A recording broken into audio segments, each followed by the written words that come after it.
Go ahead. Hi, virtual convention attendees. I'm Becky Ourant, and this is my husband, Andy. Welcome to our shop in Adamstown, Pennsylvania. We have a great program planned for the virtual doll convention this time. We're so pleased that we could do this again at this second convention.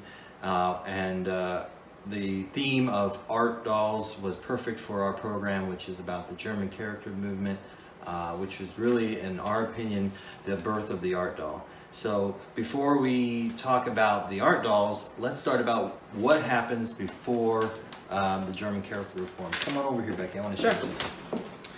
Now, Bonnie, what we have here, you probably see a lot of this in our shop, is a typical German from the late 19th century. This is what a lot of collectors call the Dolly Face. Right, Simon Halbig, 1079. Tell everybody what... How it evolved? Yes. Well, the Bebe, had big paperweight eyes and a closed mouth and didn't have features that they thought was natural for a child to play with. Like, they couldn't feed it because the mouth was closed. They couldn't put it to sleep because the eyes stayed open. So they slowly introduced these innovations like sleep eyes, and they first started cutting the teeth out, and then actually these teeth are inset. And so it has a more natural play look, but it lost some of the human features. Still a beautiful piece of work, but a lot of people post-Victorian era wanted a more natural look for children to play with. Well, I think a lot of doll companies found a very consistent way to reproduce the same thing over and over. Mm-hmm. And so the form of it became more generic. Right. So that brings us to our subject today. Right. So I'm going to push this back, and I want to, Becky, you just step out for a second. And we're going to talk about the turn of the 20th century. And here's what happens. It's 1908. We're in Munich. And this is the Hermann Tietz department store. Now, there's a gentleman who runs the manager of the department store. His name is Max Schreiber. And he has this great idea for a display. And he contacts many artists and sculptors. And he says to them, I want you to make dolls. And these are all people who've never made dolls before. But I want you to make dolls that are inspired by the children of Munich.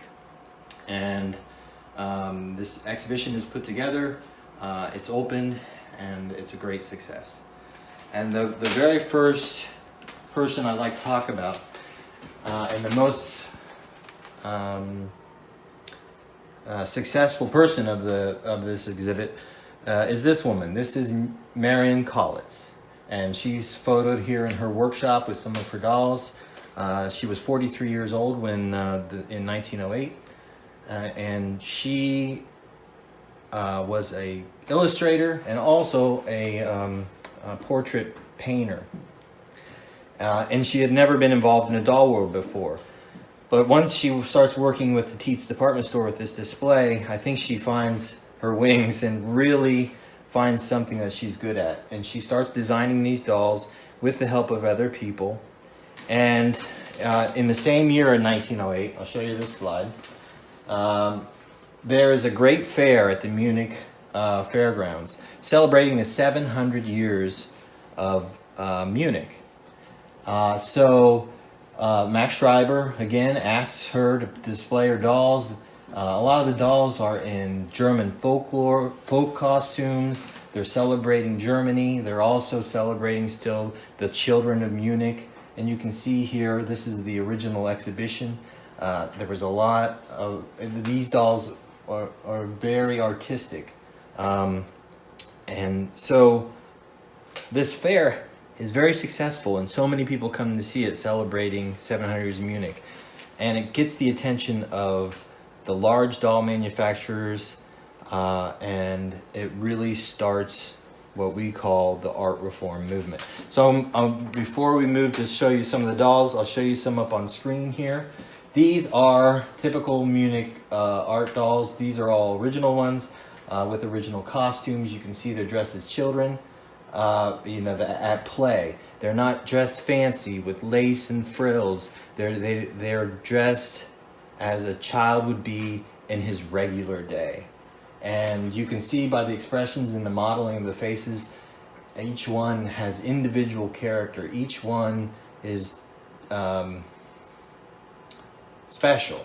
And all these I'm showing you here were modeled by a sculptor named Paul Vogelsanger, who worked with Collets and is probably the most prolific modeler that worked with Collets. Now, Collets painted the dolls, and their oil-painted composition. She bought the bodies from the commercial manufacturers like Kessner Handwork. So the bodies were of commercial make. She had the heads. She made the heads of composition. She painted them in oils, and she then designed all the costumes, which the costumes are just as fantastic as the modeling of the heads. Just so you get some context, I'm showing you here. Oops, we skipped a slide. Let me go back. Technical issues.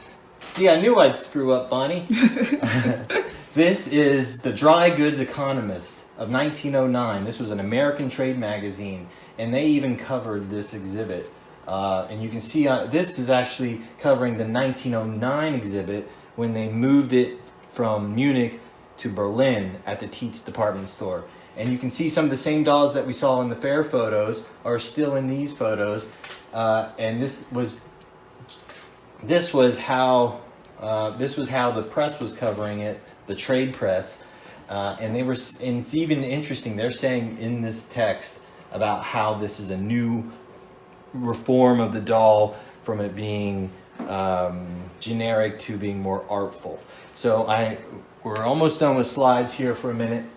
Now we have on the left is one of the greatest sculptors that worked with Collets. His name was Joseph Wackrell. I know I'm saying it wrong in German.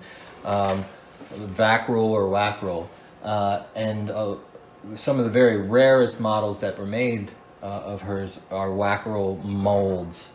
He obviously was more expressive, almost to a caricature, than Vogelsanger. But you can see that in these three awesome examples, and these were all large examples, that they're painted like oil paintings, and they have impasto like a painting does. You can see the texture in the paint. Obviously, the painted eyes were important. And they're not painted like a traditional doll. They're not feathered eyebrows. They're single-stroke brows. They're a hint of a brow. They have far more skin tone change and blushing, and not like a porcelain doll or a bisque doll. So she was trying to make a piece of art, and she was successful. So let's look at some real dolls with Becky. I'll take the camera. Ooh. There we go. Say hi, Bonnie. Hi guys. Hey, Bonnie. Hey. Did you watch what Andy just showed you? I did. Okay. So, do you recognize her face? Yeah, she was that doll on the left with all the, well, not the same doll, but the same style with all the really sharp features and intense modeling. Vackrell? Vackrell? Okay, so you see she resembles that doll. Mm-hmm. Look at the cheekbones. Look at her eyelids. Show the camera. Look at the amount of modeling. Wow, that's really something. I know. Look at the pointed little nose, the really pursed lips, really pointy chin, High cheekbones. So a lot of the Wackrells, the upper lip extends over the lower lip. Yeah, maybe we should show her in profile. Yep, you can see it there. Yeah.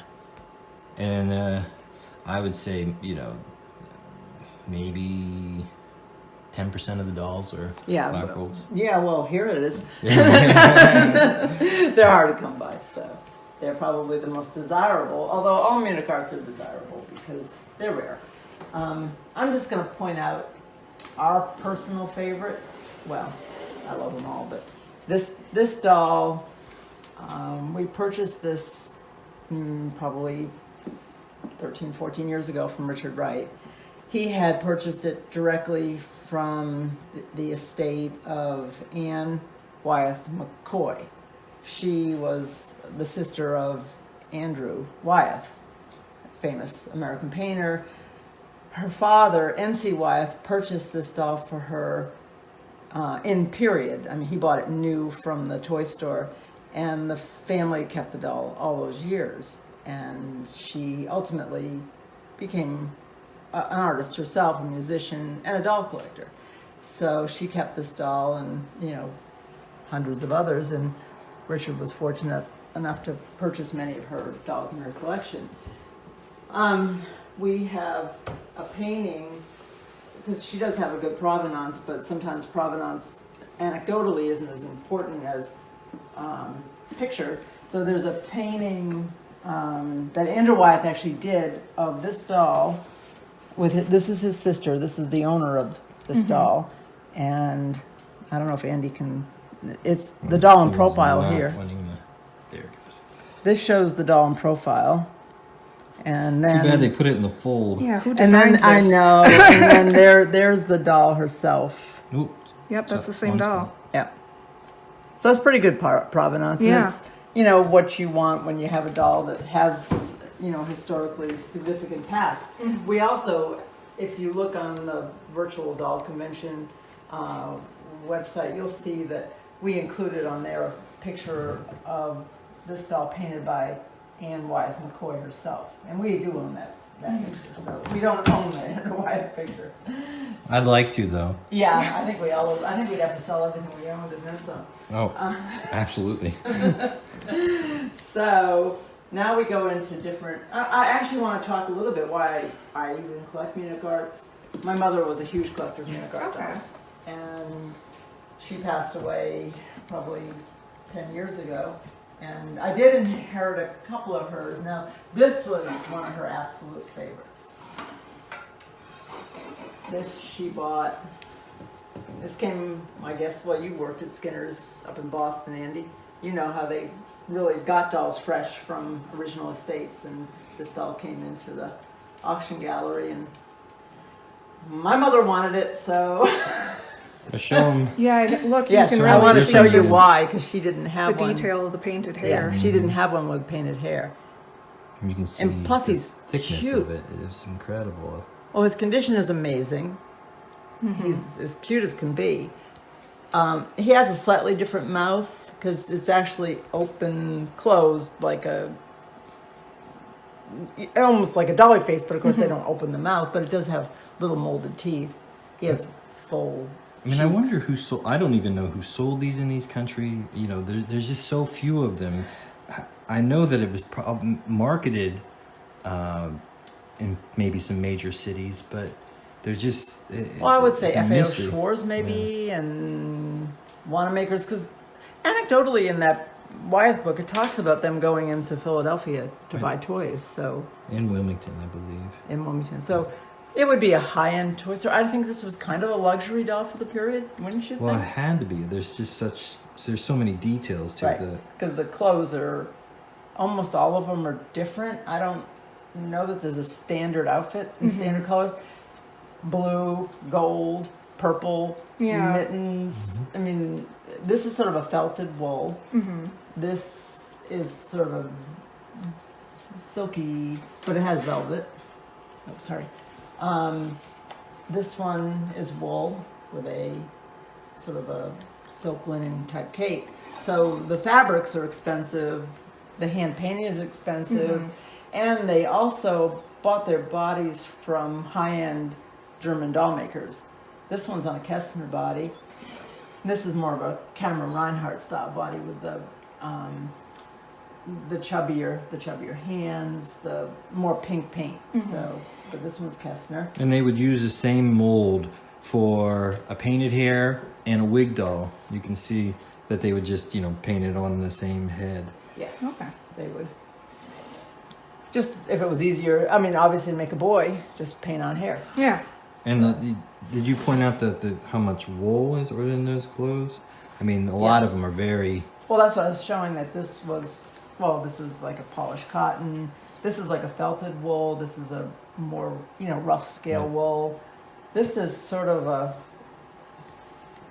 It's a heavy cotton, Yeah.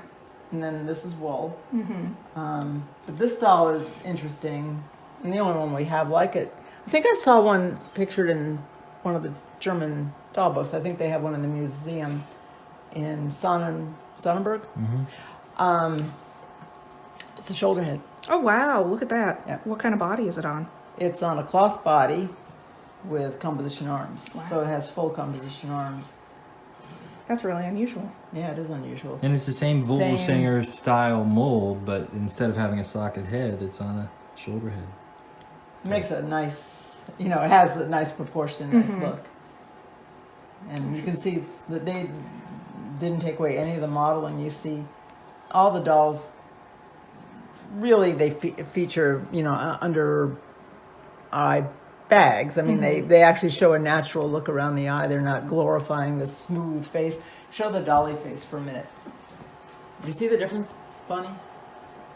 Yeah. Do you see how they're just smooth? There's no modeling around the eyes, and the eyes are much bigger, and they're almond shaped. Mm-hmm. Wrap Beautiful, around. but not as realistic Right, as these exactly. Munich Art Dolls. Right, because look at the scale of the eye, the nose, the mouth. They don't make. Actually, the eyes are bigger, the mouth's smaller. The eyes are smaller, the mouth is bigger, Mhm. which is more natural in a human Yeah. form. So it's not unusual. So here's a cute little guy. He's sort of interesting because his complexion is a little darker than some of the other ones. Yeah. It's cute. I'm taking everybody on a roller coaster. Uh-oh, where are we going? Yeah. But you can see that their standard boy outfit was a bit of a jumper. See how it's really cute because it's a high-waisted jumper Yeah. that they just, like an overall, our overalls. Look at his fancy shirt. Yeah, same concept outfit, but completely different patterns and colors. And Right, and that's what I think made the dolls so interesting to buyers that had an eye and a taste for art, because you got a lot of color and a lot of Well, it wasn't lace and frill. right, It was something that you'd go play. was true to life. right, exactly. So yeah, and that the kid could take it out and play, and might be dressed similarly. This one's very sweet. This is a sort of a classic, pensive look. Again, a Vogelsanger, Yes. but not quite as developed as some of the other faces. A little softer. Look at her profile. Look at her little short nose. But they modeled these after real children, didn't they? So Oh, absolutely. Yeah. I mean, I think they were attempting realism right. She had in an thin, artistic way. slightly thinner face. But see how she just sort of looks down? Her whole face is sort of pensive. He's more bold. Yeah, She's sweeter. She's she really more is. gentle. And she wears the wigs are mohair. Okay. And she has a typical style of a German child with the The curled buns. the curl buns. I did read somewhere, and I'm not sure if I'm 100% accurate, but she sort of tried to take credit also for the very first wigs like that on dolls with the side Oh, wow. curls. The Princess Leia, as I call it. Yeah, that's ultimately it's Princess Yes. Leia. They probably copied it from Marian Collets. Yeah. Yep.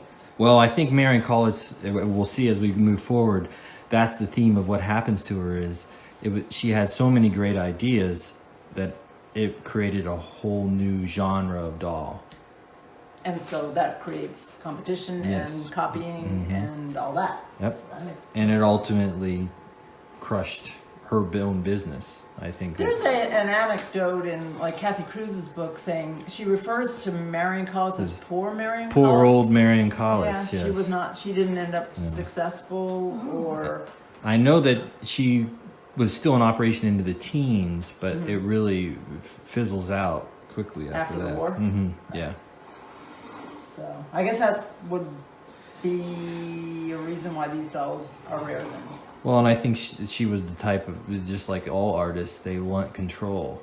And when you're talking about mass production, you give control away. Yeah. And there's lessons in that. Katie Cruz, her first dolls were made by K&R, and she wasn't happy with it. So she took back control, and she always controlled her production after that. So we'll That's talk. an interesting concept Mhm. because I know what happens next. I didn't realize that. Yeah. Well, those ball jointed, Well, no, but I Claw. didn't realize that she did it or first. very early on. Mhm. Oh, I thought it was just to make a more jointed doll. I didn't realize it was her first.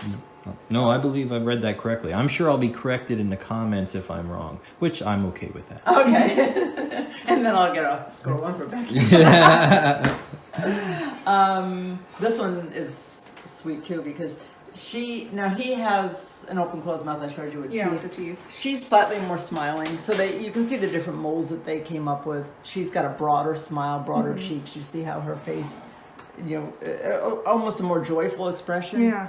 Similar design, but she's way more happy than the boy was. Exactly. Yeah, he's just sort of standing there going, "Hey," And the way her eyes are painted, they just seem more lifelike too. So Yeah, you're lots of right. differences. Well, I think sometimes the brown eyes don't look as blank because they use a very pale blue, and so sometimes the pale blue eye looks slightly washed out Yeah. because there's no coloring above it. Well, there's and definitely there's two a- styles of eye. Right. There's this totally hand painted one, and then these that almost look like they used a stencil for the how perfectly yeah. or they've gotten so good at it that it's become more. Well, it could be just a different painter, couldn't it? But I've seen a lot of these where they're Well- not stereo, but a little bit more clinically applied. Look at how many this of- is more emotionally applied. I Well, guess. let's look at Yeah. ours real quick here because look how many don't have. No, I want to talk about him. Don't have eyebrows painted. Yes. Now this little guy does. Oh, I didn't even notice Yeah, that. yeah. Now the ones up there do the larger ones. Now, obviously, some of the larger ones don't, but he's got kind of dark painted eyebrows. Most of the dolls that were in the original displays that the Teats department store actually ended up in the Sonnenberg Museum, and they were gifted to them, and at the time they were made. And it's interesting. I think a lot of the earlier dolls have more eyebrow than a lot of the dolls that were what we see that made it into real production. But I think in my opinion, I like the non-eyebrow look because I think it's more of an impressionistic. It's like a hint of an right. eyebrow. It's more of an Yeah, impressionistic. I'm look. looking right at him, and Right. I didn't realize he didn't have eyebrows Yeah, and- because they're there. They're like. I think They're I'm going to molded, go they're upstairs and hinted. shave my eyebrows. now. Yeah, maybe. Yeah. I don't know about that. Maybe that'll. How about your beard? Folks, I think she just said she doesn't like my beard. No. Everybody weigh in. This one has eyebrows, but those whack-a-rolls up there do too. So he obviously wanted that bold look. You see them? Yeah. They have the eyebrow. This one does not have an eyebrow. That one does not have much of an eyebrow. Well, all this those one that has on a it- molded. This all- one actually has a molded eyebrow. Feel her. It's like a ledge. Touch her. Oh yeah, it's definitely molded in there. Yeah, that's pretty crazy. This little soft, sweet one has nothing, and she has just about nothing. Okay. So, I think, I because they're all individually painted by artists, and I think it's whoever painted them, whether they wanted to make them strong, soft, what the emotion they were going for. So, I believe it's up to the individual painter. She made. I'm not even sure she instructed them what to do. Yeah. And the combination of colors and the outfits. Well, the research I've read is that she did a lot of the painting herself. Okay. And I think that, maybe as the volume got more, it becomes more stylized. As you become more comfortable, you make a hint of an eyebrow instead of being labored. Right. You do a lot of dolls over and over, So. Well, I think that's one of the biggest features of these art dolls, because as we go further, we'll show you. Probably the most striking thing they get rid of is that big, heavy eyebrow. Yeah. Because children don't have those big, No, they heavy don't. eyebrows, and it didn't make sense. So, Speak for yourself. did you have a big brow? I'm sorry, honey. Yeah, it's all right. I made it through. You made it through. So- oh, and just before we go back to the other things, can we just show these postcards? Because it just shows the fun way they showed the dolls in Yeah, these are the period time. postcards. Yeah. They were for play, and they're showing the dolls actually playing. Here, hold that for me, right there, so I can get the focus. Thank you. Perfect. And Marian Collets did try to market her dolls, of course, but she didn't have a large company behind her. I mean, she was fighting the big companies, and they immediately saw what she was doing. And as we'll show you in a moment, they saw what she was doing, knew it was going to be successful, and tried to emulate her. So Okay, great. Oh, we should probably let me pass this back to Bonnie. move on to the next. Bonnie, I want to introduce you to this gentleman. Oh. Double. Here you go. A little tour of our shop here. This is All our right. This is our actually workshop. This is not our shop. This is So can you see that gentleman? Yep. That is Franz Reinhardt. Franz Reinhardt was the main dude at K-Star R, Kramer and Reinhardt, which is a very large doll company in Walterhausen. This is a direct quote. In the summer of 1908 at the Munich Fair, we saw a group of artists which created a stir because they actually offered something new. The Munich artists criticized the uniformity of commercial doll heads. They all looked the same. They were made to look idealistic, therefore unrealistic, without any expressions. We could not argue with their opinion, as we could not argue the fact that there was a stagnation in the doll industry. Franz Reinhardt, 1909. Now, if that doesn't say it all. Yeah, that certainly does say. So- Well, that's the whole point of this program, I think. So, the commercial doll makers took notice of the art reform, and Marian Collets even, she called herself the originator of the art doll. And in my opinion, and this is only my opinion, the Munich Art Doll is the beginning, the basis of a doll created to be more than just a plaything, meant to be more emotional. Just we have art. It's very common now to hear the term art doll. This is where it begins, in my opinion. Before that, dolls were made strictly as commercial products and playthings, and now we're into a new era. And so now, this new era that she created, she's influenced the big companies. Step back for let me show you this. Now, what does Franz Reinhardt do? He introduces his 100 series, and what he does is he hires an artist, Professor Arthur Leuenfunk, who was a very famous sculptor from Berlin. And on the right there, you see a bronze sculpture of the laughing baby. Now, many collectors are yelling at their screen right now, that's a Kaiser baby. You're right, that's what collectors call it. But K-Star R called this the laughing baby. This is the original sculpture by Arthur Leuenfunk. Leuenfunk designed most of the first 100 series dolls, went on to design for other companies, and made some of the most important character dolls of the art reform movement. Who coined the word character? Well, I believe it was Reinhardt to market his dolls. Instead of going after what Collets did as art, he called it character. Now we're going to show you a prototype, and what I want you to notice, Bonnie, is, doesn't this look like a Munich Art doll? It really does. Yeah, and in my opinion, what we're looking at is an early prototype made by K-Star R of their mold 102. This is known as Carl. And the 102 in any form is rare, but this is the only Munich or art type doll made just like a Munich Art. So it has a composition head, painted eyes, not ceramic, not bisque. This is an incredible prototype. So right here is a bisque version that Kramer and Reinhardt made of the 102. Oh, wow. You can just see all those similarities there, so. And the tie-in with the Tietz department store also carries through with Kramer and Reinhardt. They are known to have displayed their dolls in a private exhibition in 1909 of these dolls, of these character dolls.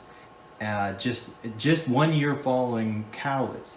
And so they got into the business of making character dolls very quickly. And they knew that they might have a success with it. So they designed the whole 100 series. And what do we have here?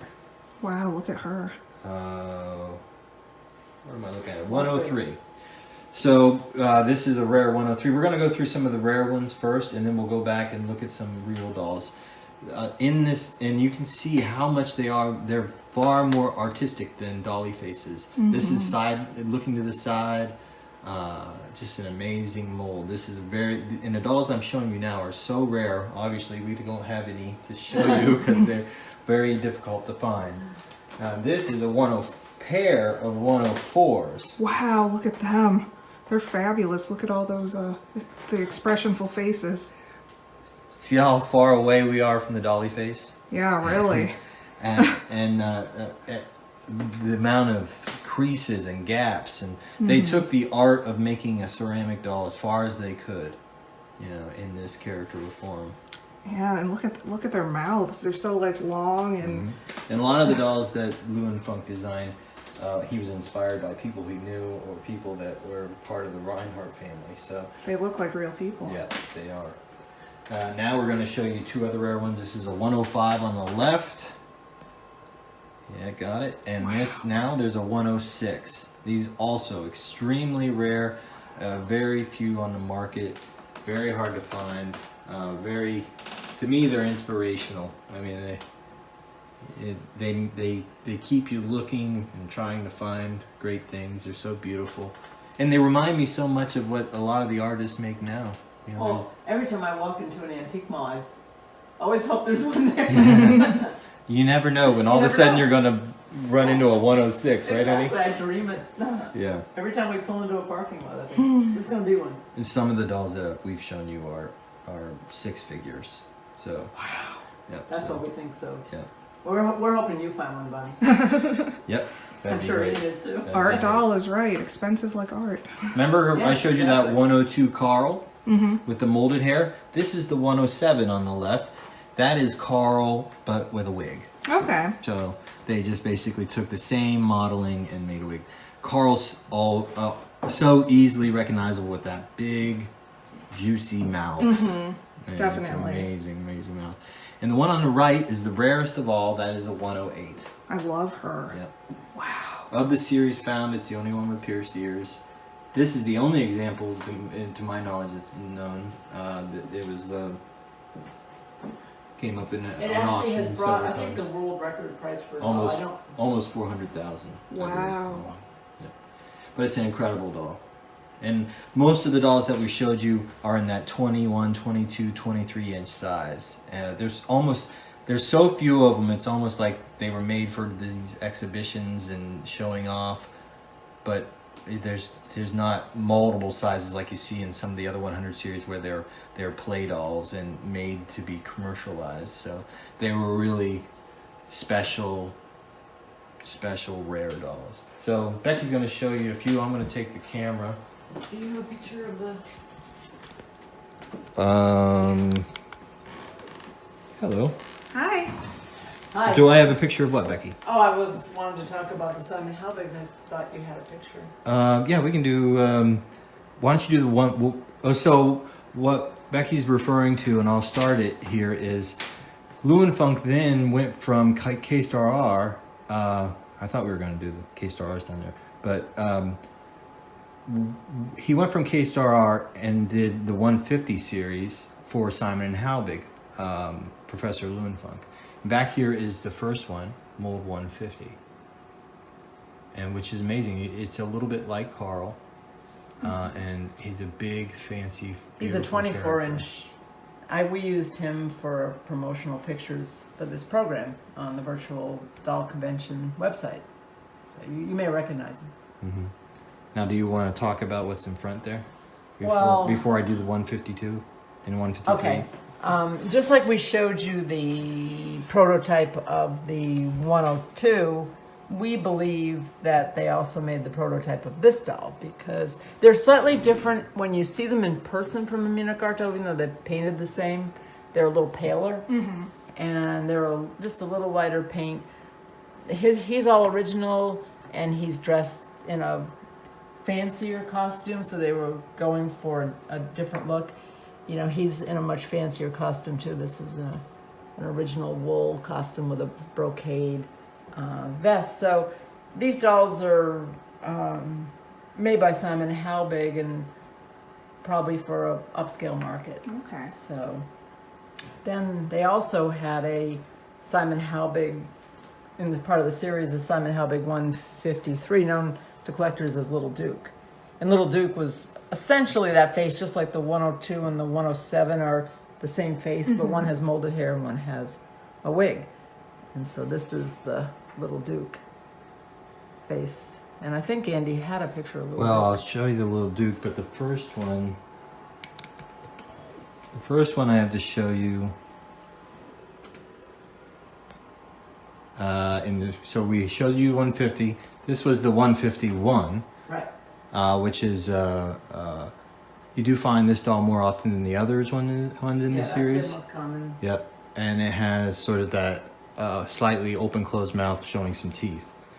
Then there was the 152, which is an incredible character. Wow, And- she's fabulous. And it's really the only, it's a lady, obviously not a child. And it has almost intaglio eyes. And incredible, it comes in two sizes, sort of a grand size and sort of a... Yeah, like a 20-inch size and a 25-inch. So. And then we'll get back to the Little Duke then. So she showed you the 153 prototype over here. And this is a Simon Halbig 150, Great. 153, there he is. Trying So to you get can in. see how much he looks. Do you want to take him up to the screen? Nope.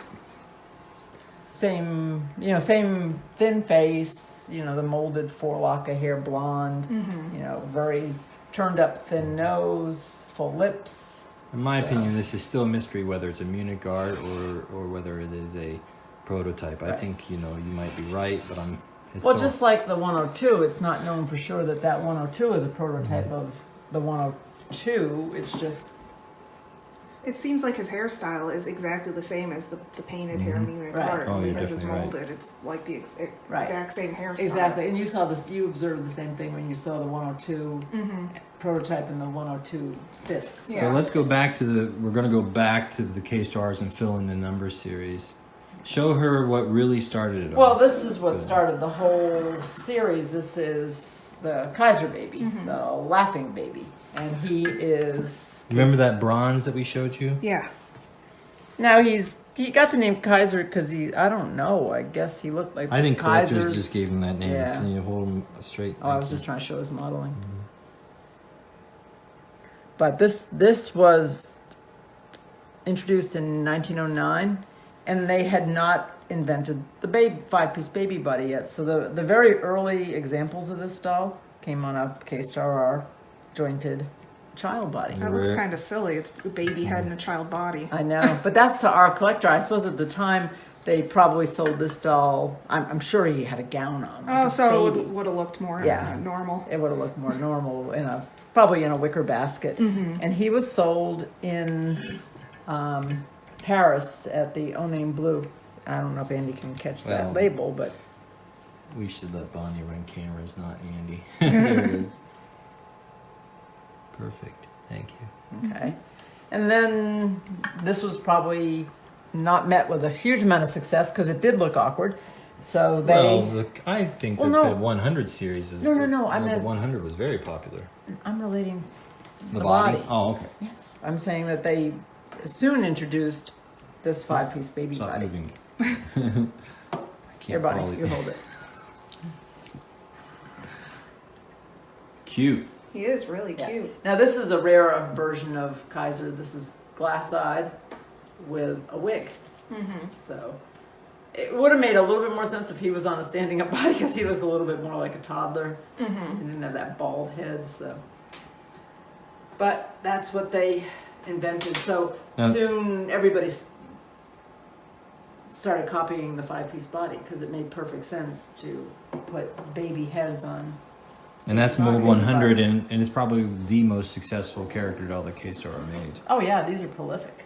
They're But so charming. but so many companies copied this face that it was. And they come in, there's a shoulder head version, there's a black versions, glass-eyed.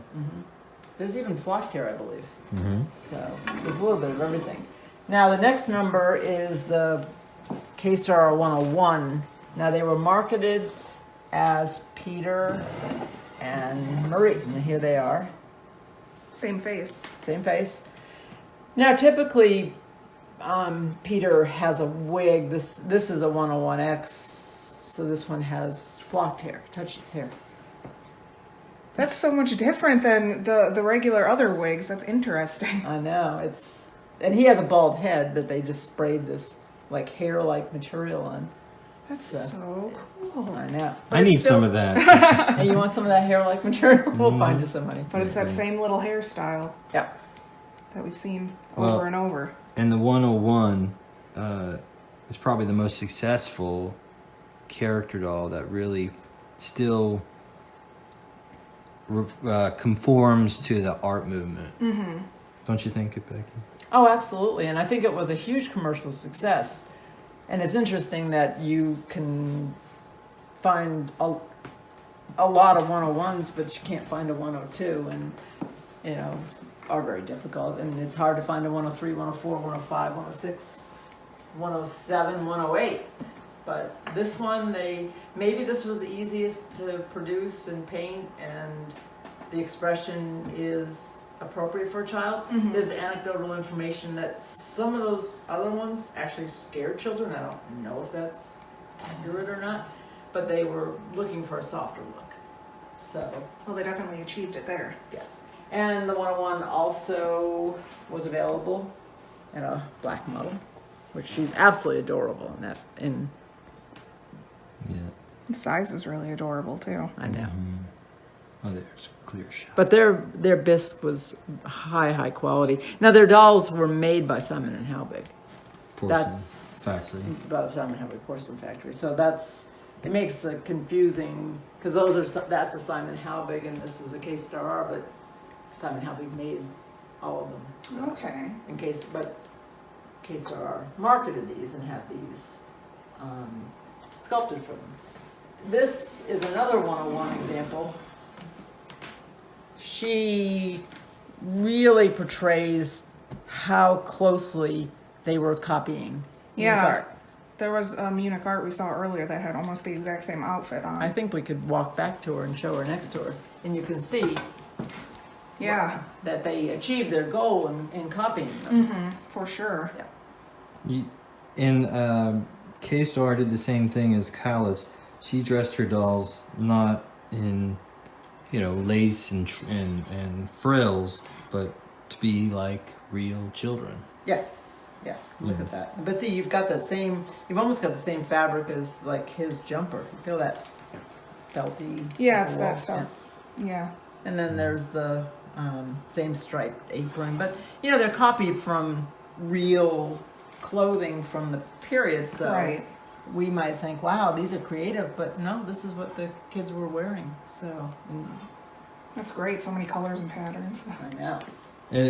And there's only a short time of success, really, because 1910 is really when the rubber meets the road for K-Star making characters, and then very quickly, World War I comes. So there's not a long period where there's a These lot are of production characters. or for sale because we're not buying them from Germany during World War One. We actually started our own companies. What did you want me to do? I was going to put these two together. but- Oh no, I was just telling you how much time we had gone through. Okay. Well, you want to have a 7th inning stretch? Oh, okay, everybody, stand up, stretch your legs. It's only been 45 minutes so far. Okay. So we're getting towards the We're end getting here. towards the end. The other commercially successful character number was the 114, and a lot of you are familiar with. This is Hans, Now, these two were sold originally as a pair. I bought them as a pair. They typically might You just see sell 101, them 101s and 114s 114s right. together. Right, so, because they make a perfect Yeah, they look brother like and they belong sister together. pair. And the 101 and the 114 were definitely the two most successful K-Star art characters. Yeah, I can see why. right. The 114 is slightly poutier. It's a brattier sort of look, like, you know. It's Becky and Andy. Which one's me? You're the bratty man. Thanks. Thank you, Andy. No, I'm just kidding. And also the one that can't cook. So which one's that? Here is the glass-eyed version. But you can sell dolls. I'll I give you know. that. Well, I certainly love dolls. Yeah. This is the glass-eyed wigged version of the 114. You can. And they have sleeping eyes. Andy might come in close. Do you see? Oh, do you see? Look at the lashes and maybe just take a close What? look. Oh, they're so tiny up there, just upper lashes. So they're still painting them like character dolls with a single stroke eyebrow, but they give, instead of doing lashes on the bottom, they just give a hint of lashes. And they're not painted like lashes were painted in earlier German dolls, which were straight lines. They are little hints of lash. I don't know if I can get it in focus. Let me see if I can use the zoom. Use all your skills. There it is. So you can see the eyelashes aren't painted like traditional other German dolls. And the eyes are completely different Yep. too. And they use a completely different glass type eye, which I call it sort of like a smoky iris. Instead of being radiating iris, it sort of has this weird smoky. And they're much glass. darker. They're very, like, that's a navy blue, and I'll show you a dark brown. Those are too. blue? Yeah. Isn't that crazy? I Yeah. know. So I think they were trying to make the dolls a little bit more commercially appealing by putting glass eyes in them, but they still didn't go right back to where they had started. They tried to be innovative and make it realistic with different lashes and different eyes. Now, a lot of collectors like to pair their dolls up, and I like, actually, I don't typically have him with the 101. I like this 114 because he's got such a cute outfit. Because they did dress their dolls. Now, this is another original outfit from Franz Reinhart, and they dressed him, I guess, more for the American market in these style clothing. Yeah, I can see they're all Mariner inspired. You know, she's like a little schoolgirl, but you know, this is the German pair, and you know, that's the more Americanized version. So I love him. Okay. I think he's great. Now I guess we have just a What- couple more to show here. Oh, the There's K&Rs, yes. Yeah, there's a 109. I like her a lot. Elise. Isn't she? Elise? Yeah, she's really pretty. Now, she's more common than the super rares. You know, she's not like the 108 before her. She's Right. 109. This was a production doll. But you find it far less but than you find it- 114. So this one, you know, Yeah, look at her. She's got this dimpled cheek right here, and the way her mouth like curls up at the corner. She's got such a sweet little expression. Yeah, I'm a she's- big fan of one. oh, I love She's 109s. really charming. Look at that little turned up nose. And she's got two dimples. Yeah. And can you show her little overbite on her? And she harkens back more to the true Munich art look of some of those. Yeah. That's a good shot. And her wig is fabulous with the curl, or the braid. The going braids, around the again, the crown. braids, yep. They really did strive to be more realistic, these Yes. dolls. And also, I think when you talk about realism, you might want to talk a little bit about the bodies. It's very pink. Yeah, so obviously, you know, on Dolly Faces, when we see those, the bodies are yellow in Yeah. color. That's because they have a varnish. Okay. So that the dolls could be washed a lot and everything. Now they developed a new body that retained the pink finish. Now the reason why the bodies are yellow is varnish ambers over time. Right. So, but whatever they coated these with, it really keeps that pink color. Right. And it really lends to the Well, it matches the matches head. the head much better. Now, if you went down to the original Dolly Face we had, you'd see that her body was yellow and her head's Right. white. This whole doll is flesh tone. And then the last one is the pretty rare doll. It's a 112, K-Star Look at her 112. little teeth. Yeah. Yep. If you watched our inspection video earlier this week, we had her with her wig off with and her her wig clothes off and off. no clothes. So here she is all Right, with because the. she does have a repair up here, but we, had her conserved because obviously these dolls are rare and Beautiful. It's Yeah. very hard to find a 112, and then extremely hard to find a glass eye. and large size K-stars are hard to find in general. You can see most of mine are small, like over the Marie, the largest sizes that I know of that I've ever seen is 50 centimeters, which puts them in about 20 inches. The largest 114 is 64 centimeters, so around 24, 25 inches. Do you think they weren't as popular and so not as many were made, or maybe just they weren't found? I think it was a saleable size that kids could play with. Okay. They remember how Andy said that some of the rare ones are in larger sizes, but they're more like exhibition models. Right. They'd be hard for kids to lug around. Exactly. So a 20-inch doll, a 15-inch doll is ideal to play with. You get now even just dressing this doll is hard because it's heavy, and Right. so I can't imagine a child playing with it. So I think that it's much harder to find the over 20-inch K-star. Okay. So what happens is Franz Reinhardt and Marian Collets influenced the beginning of the art doll and the character doll, and then every other company. I mean, we had to find a stopping point, so we didn't go through. It might be part 2 of all this, but there's so many other companies that then took up the mantle of the character doll. Kestner, Simon and Halbig, obviously we did cover that. Hubach, Hurdle Schwab, COD, Kattenfelder Puppenfabrik. Right. Your favorite word. Yes. Say it again. Kattenfelder Puppenfabrik. See how well I say that? And what is exciting about the character doll form is there's so much choice. There's more choice in this small period of time than when compared with any other time of doll production. More I think. choice of faces. Yes. Right. Yeah. You really could concentrate just on that small period, Yeah. but of course I don't have the And then there's ability to concentrate. one more artistic doll that happened during the doll reform that we want to talk about. Want to go back there? Sure. Hey, you want to pick up Teddy? Show everybody the dog? Well, Teddy wanted to know if you showed us stifle or any. There's Teddy's toy. And He's got these in all sizes. There's Teddy. Yep. Best shop dog there ever was. Teddy wants to be sure that you include his dolls in.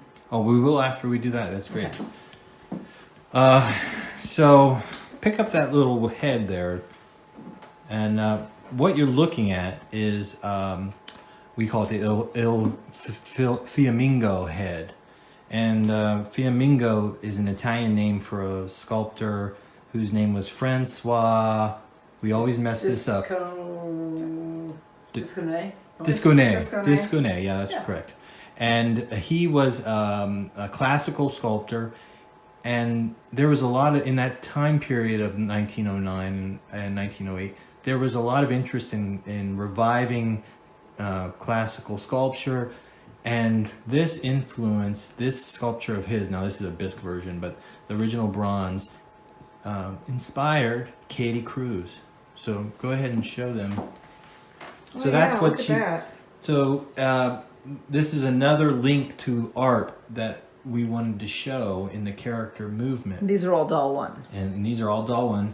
She used a traditional piece of art to create the doll one dolls. Right. Now this is an interesting boy. He's a Prussian soldier, so we can pretty much date him. But you can see the head is almost, the identical mold. Yeah, definitely. Right, side version. And I really think Katie Cruz personifies what Collets was trying to create, a play doll that was high quality, artistic, and especially with the Cruzes, far more, playable because the head's not Now this guy has bisque. like a cinnamon mohair backpack where he has all his provisions. We showed his rain helmet, or a rain cover for his helmet. But That's great. Yep. I love him. He's got so many little things that they could have played with. And I know. really... He's like the G.I. Joe of his day. It definitely is. Becky gave them to me as a birthday. I think it was a birthday or Christmas. I think it was birthday. Yeah. Many, many years ago. Yes. And he's just one of my favorite I know. dolls. and then I gave him this on a lesser birthday. So nobody tried to buy it. What's that? He's Oh, one your of my doll. favorites. Oh, you love your doll. I know. Yeah, I love him. And this is He's interesting. amazing. This is interesting because this is a doll 1H and it has a wig. What do you think H means? Hair. Yeah. So We didn't try to trick you this time. No. Yeah. I did last time. no We've been nicer. trickery. And then this is just a later doll one. This one's interesting just because she's a milkmaid. She's She's all got her original. original pails, and she has her original tag. I love her shoes. Yeah. They're so great. Oh yeah, my that's God. classic. Well, that's great because that's the classic cruise shoe, Mm-hmm. and this is the wooden Dutch shoe, and then of course he has his boots. Boots, So. yeah. They all So have- with the success of Katie Cruz, just like K-Star copying Collets, K-Star copied Cruz. Okay. So, but they did, basically they could get away with it because Cruz developed the head from the El From- Flamingo. Right. Mm-hmm. This is So what we're looking at is a whole series of dolls that other German manufacturers made based on that same mold, that Okay. same sculpture. Yeah, you can see So now that's the Armand Marseille there's some Fanny. similarities here. Yes. So- well, look at that. there's the Fanny. Now what's next, Becky? This is a Clan Han. Made by Hertel Schwab. So Hertel Schwab actually made these two. The Hertel Schwab porcelain factory. This was marketed by Clan Han, so this is their doll. Collectors call him Tommy Tucker, and this is their own Hertel Schwab. I like to think of him as Bisque Kathy Cruz's. Or Right. Katie Well, the Cruz's. ultimate bisque They Kathy do look Cruz like it. is this one. Yeah. This Him is, especially because the way his hair is. right. This is the 115. Cameron Reinhardt. Reinhardt. And then, of course, Cameron Reinhardt decided, which they always, got 2 out of 1. They made a Wig version. 115A. So now we've got the same doll with a wig, which is actually the same doll as the 1H. So you can tie them all together. I'm going to That's- give you the camera and you talk to Becky for a second. Okay. I'm going to go get a couple Hi, Bunny. Hi. I thought we can't walk over to Teddy's area? Well, I'll just bring him over and we'll talk. All right. Teddy collects dolls too. Well, we actually collect some of the modern art dolls ourselves, and Teddy has a few in his. When we work in the office here, he lays on his bed, and he particularly loves his Sandroider. Well, that's why we wanted to talk about it because I think you can see a direct correlation between, the DNA of the doll. Can't you see that doll from the Munich Art- Sandroider looks like. I mean, I love Sandroiders because they're wooden Munich arts to me. They're that same spiritual later brother, or sister, excuse me, of the Munich Art Doll. And I brought this Roche.